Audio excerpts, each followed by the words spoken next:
Welcome to the Daily Business and Finance Show. A hard landing is now in sight for the global economy as China announces restrictions on exports of key EV battery material graphite. The stock market also took a hit, with Nasdaq, S&P, and Dow ending the week with hefty losses ahead of the Q3 earnings deluge. SolarEdge and NewScale faced significant drops in their stock prices due to weak outlooks and short sell reports respectively. Oracle tumbled after an AI event, but Wall Street came to its defense. Meanwhile, Apple CEO Tim Cook received a warm welcome in China as he met with the vice premier. Enphase Energy also experienced a plummet in stock value following SolarEdge's warning on European sales. Lastly, gold reached new heights, topping $2,000 intraday and ending at a 3-month high due to safe haven appeal. Stay tuned after the short ad break for more details on these headlines. Citi research analysts are predicting a hard landing in the first half of 2024. This is primarily due to tightening credit conditions and rising unemployment. Despite the current strong economic data, which suggests that the U.S. is not currently in a recession, Citi expects one to occur within the next 10 months. The previously forecasted recession for the first quarter of 2024 has now been shifted to the second quarter. This change is attributed to robust growth momentum. Additionally, it is mentioned in the report that higher 10-year yields may serve as a substitute for a rate hike by the Federal Reserve. However, it should be noted that further rate hikes are still possible. China has introduced new regulations to limit the export of graphite, a crucial component used in batteries for electric vehicles. Effective from December 1st, specific export permits will be mandatory for 3 different grades of graphite. This measure aims to ensure the stability and security of the global supply chain while protecting national interests. As the leading producer and exporter of graphite worldwide, China refines more than 90% of the global supply into anode material for electric vehicle batteries. Analysts predict that geopolitical tensions will create imbalances in supply and demand, resulting in an anticipated rise in graphite prices. U.S. stocks concluded the week on a negative note, primarily driven by geopolitical concerns, a sell-off in bonds, and mixed comments from Federal Reserve speakers. Looking ahead, the focus now shifts to next week's busy schedule of quarterly results. The Nasdaq Composite experienced a decline of 1.53%, mainly due to weakness in solar stocks and Tesla's disappointing earnings report.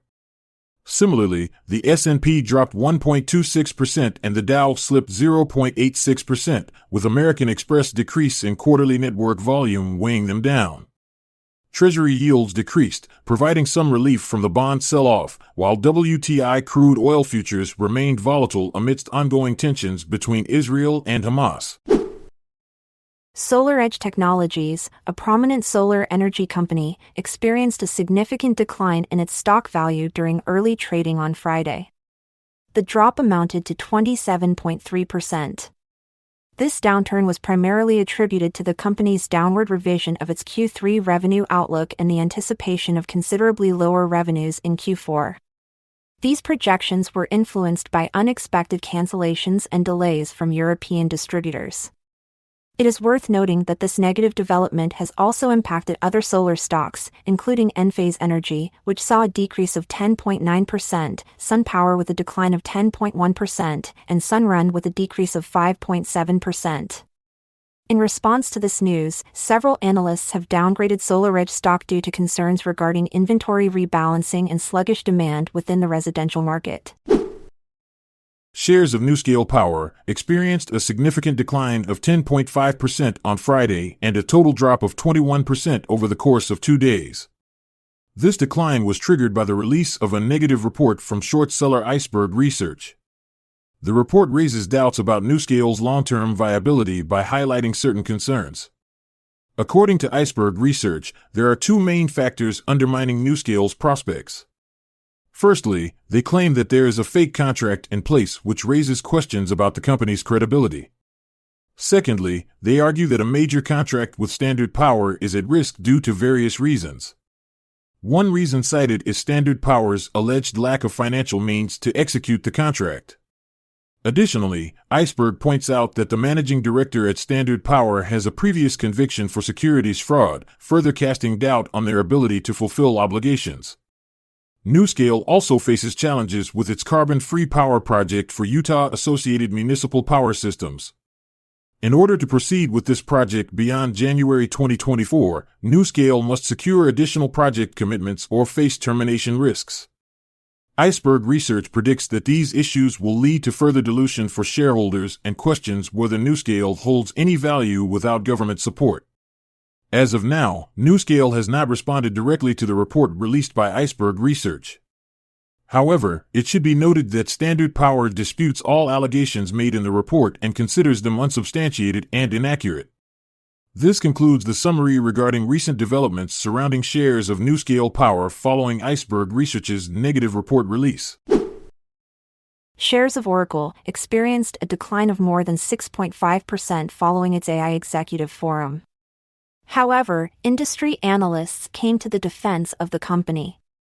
C.D. Panigrahi, an analyst at Mizuho Securities, expressed confidence in Oracle's utilization of artificial intelligence and its potential for product expansion.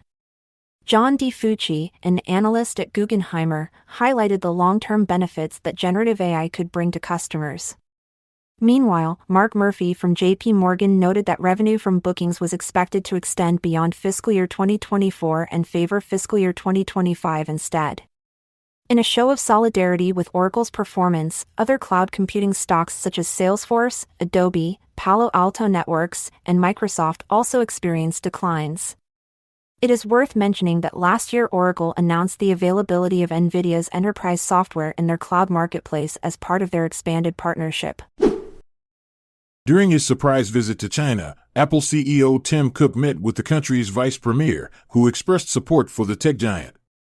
China is willing to provide more opportunities for foreign-funded enterprises like Apple to develop in the country. Cook stated that Apple is confident in the Chinese market and aims to strengthen cooperation in high-end manufacturing and digital economy. This meeting follows Cook's discussions with China's Commerce Minister about Apple's development and the trade relationship between the U.S. and China. Despite shifting some production to India, recent reports suggest that iPhone 15 sales have declined compared to its predecessor in China. Shares of Enphase Energy experienced a 14.3% decline on Friday, primarily driven by SolarEdge Technologies' disappointing Q3 forecast. SolarEdge attributed this downturn to substantial unexpected cancellations and push-outs from its European distributors, resulting in elevated inventories and sluggish installation rates. The entire solar industry, particularly Enphase, will be affected as Europe was considered a crucial growth catalyst. Analysts anticipate that the normalization of channel inventory within the sector will not occur until at least Q1 of next year. In response to these developments, Bank of America has reduced its price target for Enphase and lowered its Q3 sales estimate for the company by 40%. Gold prices exceeded $2,000 per ounce on Friday, marking their highest point since early August. The ongoing Israel-Hamas conflict in the Middle East has raised concerns among investors, leading them to turn to gold as a safe haven asset.